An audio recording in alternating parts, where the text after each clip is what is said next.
ano ang pagong? Mabilis ba siya? Mabagal? Mabagal ang pagong. Nakita natin ito, ang isang mag-aaral ay nagbabasa ng A, E, I, O, U. Parang nag-aaral siya ng alpabeto. Ngayon, nakaupunta sa pagong dahil sumusimbolo ito na ang pag-aaral niya ay mabagal. Yan ang gustong iparating ng nasa larawan. Isang mag-aaral na nag-aaral na kumbaga ay mabagal ang kanyang proseso sa pagtula or mabagal ang kanyang proseso para matutunan yung dapat na matutunan. Naiintindihan ba yung nais yung iparating? Very good. Estudyante ko po si Miss Alaya.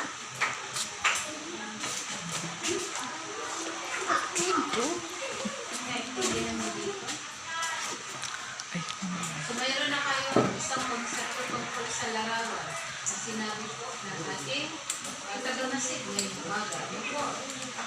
Ako po ay nagtuturo ng Pilipino. So ang sasabihin po natin, ibabagi sa mga mag-aaral ay sa wikang Pilipino. Gaya ng naintindihan ninyo, Miss Len, gano'n din ang aking pagkakaintindi na ngayong napapanahon or ang mga estudyante ngayon ay mababa ang kanilang Sika natin. Nakupuno. Hindi ako ang kanilang abilidad or kakayahan na magbasa. Ano sa palagay ng mga estudyante? Sino dapat sisirin kung bakit bumababa ang kalidad ng pagkaunawa ng mga Pwede pa kusulat. Sa tingin ko ay dapat nating masisingin ay mga estudyante.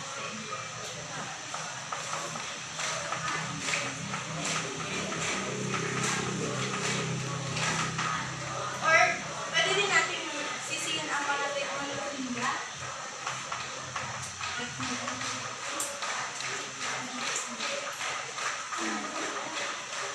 Mga social media.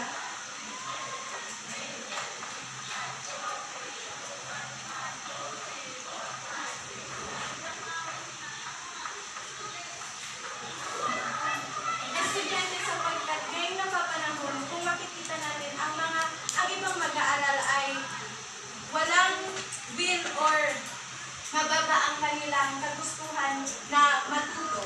Dahil na rin ito sa napakaraming teknolohiya na laganap na teknolohiya sa ating panahon. Dahil sa mabilis na pag-unlad ng mga iba-ibang teknolohiya, ang atensyon ng ibang mag-aaral ay mas napupunta sa teknolohiya at kakabit ng teknolohiya ay ang pag-usbong ng napakaraming social media apps.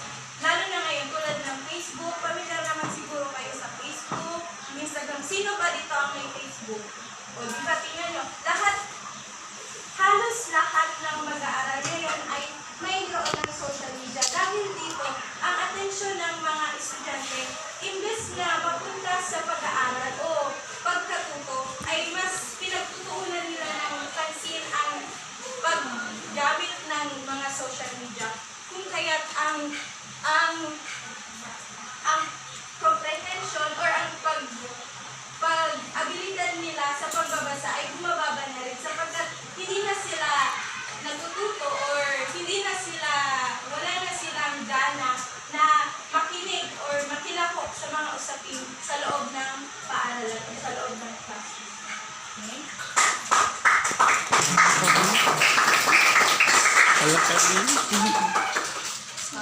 wala po kong sinabi sa inyong pumalak.